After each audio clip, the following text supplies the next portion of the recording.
ঠাকুরটাকে সুষ্ঠুভাবে মন্দিরে নিয়ে যাওয়ার ব্যবস্থা করুন।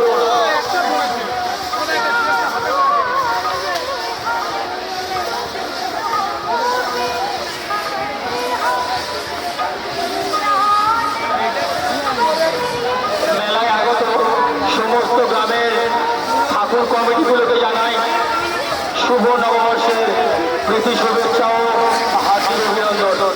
আমাদের ঐতিহ্যবাহী মেলাতে সমস্ত স্তরের মানুষকে রইল সাদর আমন্ত্রণ। যারা যারা আমাদের বাজির মাঠে প্রবেশ করছে তাদের উদ্দেশ্যে মাঠে প্রবেশ করে প্রত্যেক বছরের ন্যায় এই বছরও আমাদের জগদীশপুরের